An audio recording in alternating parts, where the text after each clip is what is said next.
तो स्थापना मद को आप देखें उसमें विशेष बढ़ोतरी नहीं हुई है। इसका मतलब सरकार के इरादे स्पष्ट हैं कि इस बार जो ये वर्ष नियुक्तियों का वर्ष नहीं होगा। अगर नियुक्तियों का वर्ष होता तो कम से कम उन्हें बिल्कुल सही कर, इसमें गलत क्या है? आप भी मांग करिएगा। बिल्कुल बोल रहे कि बेरोजगारी भत्ता नहीं दिए तो कम से कम भैया योजना ही दे दीजिए 2500 रुपए। बिल्कुल, इसमें क्या बुराई है बताइए? आज भैया लोग भी तो घर चलाते हैं, वे भी तो कहीं ना कहीं मानसिक यातनाओं को झेल रहे हैं। वर्षों तक कॉलेज में अध्ययन करते हैं, कोचिंग संस्थानों में अध्ययन करते हैं और फाइनली उनको जब सुविधा नहीं मिल पाती है, नौकरियां नहीं मिल पाती हैं, तो उनके पास भी एक हताशा भरा जीवन होता है। तो ऐसी परिस्थितियों में भैया योजना सम्मान भी मिलना चाहिए। कितना मिलना चाहिए वो राशि? कम से कम एक संतोषजनक 4-5 हज़ार रुपये तो मिलने ही चाहिए, जिससे कम से कम एक स्कॉलरशिप के। कहाँ से लागी जयराम जी? मैया तो ये जब आप मैया सम्मान योजना में आप नहीं समझे तो बाकी भी आपको समझना चाहिए। देखिए, मैंने पहले भी कहा, आज भी कह रहा हूँ कि ये जो बजट निसंदेह जो सरकार का एक योजना था मैया सम्मान, उसकी भरपाई हो जाएगी, चूँकि लगभग बजट का 9 से 9.5% उसी में भुगतान किया जाएगा। और इस बार कृषि के लिए भी अच्छा बजट आया है। लेकिन ओवरऑल अगर नौकरियों की बात करें, नियुक्तियों की बात करें, तो स्थापना मद को आप देखें उसमें विशेष बढ़ोतरी नहीं हुई है। इसका मतलब सरकार के इरादे स्पष्ट हैं कि इस बार जो ये वर्ष नियुक्तियों का वर्ष नहीं होगा। अगर नियुक्तियों का वर्ष होता तो कम से कम उन्हें अपने स्थापना मद की जो राशि है उनमें बढ़ोतरी करने की आवश्यकता थी। लेकिन जिस तरह से मैया सम्मान योजना में जितनी रकम चाहिए थी 56 लाख से अधिक लाभों को, उससे बहुत कम है, करीब 10 लाख कट जाएगा ना। देखिए, अभी धीरे धीरे जैसे समय बढ़ेगा तो बहुत सारे तर्क देकर उनका कटौती किया जाएगा। उनके बहुत सारे ऐसे सरकार प्रावधान खोजेगी जिसमें कि जो लाभुक हैं, जिनकी संख्या शायद 50 लाख के आसपास है, उसे निश्चय ही कटौती किया जाएगा। जयराम जी, निशिकांत भी बोल रहे हैं कि झारखंड को इस्लामिक राज्य बनाया जा रहा है। देखिए, सबसे पहली बात, निशिकांत दुबे जिस क्षेत्र से आते हैं उस क्षेत्र में हम कभी रहे नहीं है, उतना उस परिस्थिति को जानते नहीं। झारखंड क्या है कि पूरा झारखंड एक नहीं है। भौगोलिक दशा से अगर हम लोग पढ़ें, सांस्कृतिक दृष्टिकोण से पढ़ें, हम संवैधानिक दृष्टिकोण से एक है, लेकिन अगर भूगोल की बात करें, संस्कृति की बात करें, थोड़ी थोड़ी भिन्नता मिल जाती है। कहीं एसपीटी कानून है, कहीं सीएनटी है, तो कहीं विल्किंसन कानून है, तो पलामू का क्षेत्र फिर एक विशेष रखता है, तो छोटानाग थोड़ा विशेष है, कोल्हान थोड़ा विशेष है, संथाल थोड़ा विशेष है। तो जब आप उस भौगोलिक स्थिति में बसबसाव करेंगे, रहेंगे, अध्ययन करेंगे, तभी उस विषय में हम कह पाएंगे। आपने कल सवाल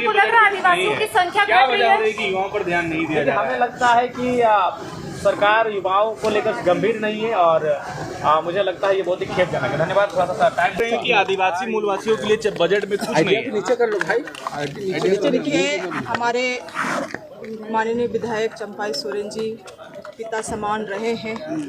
हम लोग हमारे साथ भी थे कभी, और उस वक्त भी वो हमेशा आदिवासियों के बारे में बात करते थे। मगर आलोचना करने के लिए केवल आलोचना नहीं होना चाहिए। हमारे बजट में आप विशेष रूप से देखेंगे तो महिलाओं के लिए, महिलाओं को, गरीबों को और साथ ही साथ किसानों को और यहाँ के आदिवासी मूलवासियों के लिए ही सारी योजनाओं को और सारे बजट को डिज़ाइन किया गया है। मगर हम समझ सकते हैं अब वो विपक्ष में हैं तो उनको आलोचना भी करना पड़ेगा, मगर आलोचना केवल आलोचना करने के लिए नहीं होना चाहिए। मैम, आप मंत्री भी हैं, पलायन यहाँ के लिए बड़ी समस्या है, तो क्या लगता है रोजगार की दिशा में भी ये बजट? देखिए, पलायन बहुत बड़ी समस्या है इस राज्य में, और विशेष रूप से हमारे जो राज्य के लोग हैं जो पारंपरिक खेती से जुड़े हुए हैं, उनको अब प्रोग्रेसिव खेती बाड़ी में हम लोगों को कैसे जोड़ना है, वो हमारे विभाग का सबसे बड़ा चुनौती है। और उसी के लिए हमारे बजट, योजना और रिसर्च, नॉलेज ट्रेनिंग, सारी चीज़ों को उन्हीं मुद्दों को लेते हुए डिज़ाइन किया जा रहा है।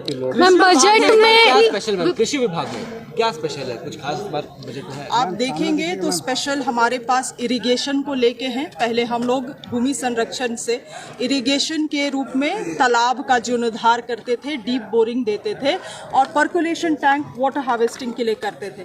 अब हम लोगों ने नया बिरसा पक्का चेक डैम भी लाया है योजना। आप जानते हैं कि पूरे झारखंड भर में पेरिनियल रिवर्स बहुत अधिक मात्रा में है।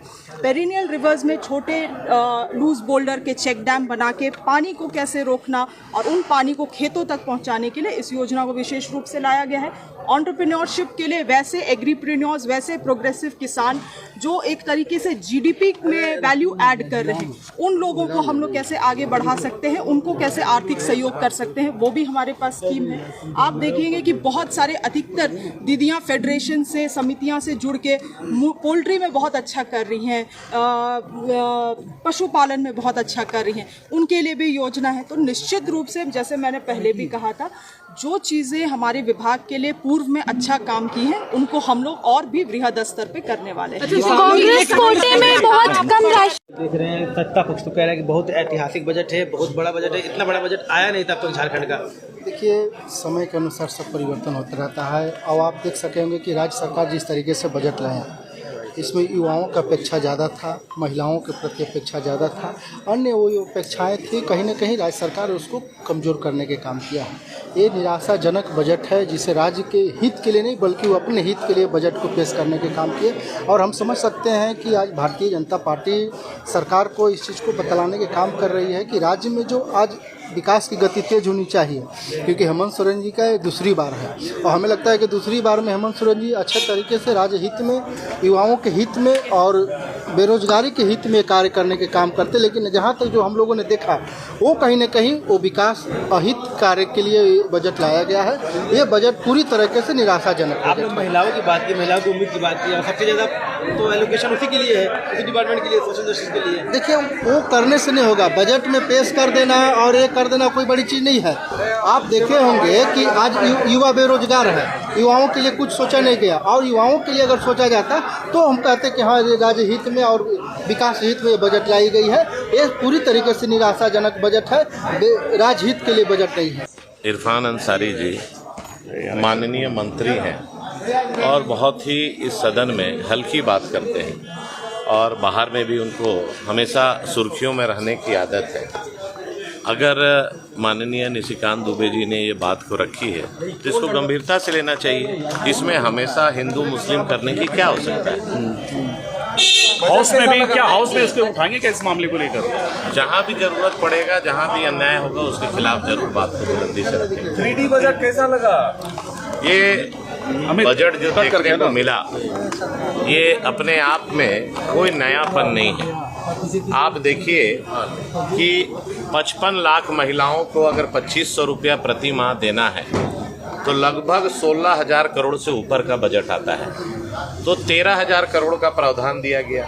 इसका मतलब कि फेज वाइज ये सरकार मैया योजना का आकार को कम करने जा रही है। परसों ही पलामू में और लातेहार जिला में 1 लाख से ज़्यादा मैया योजना को काट दिया गया। तो सरकार धीरे धीरे अपने एजेंडा से भटक रही है।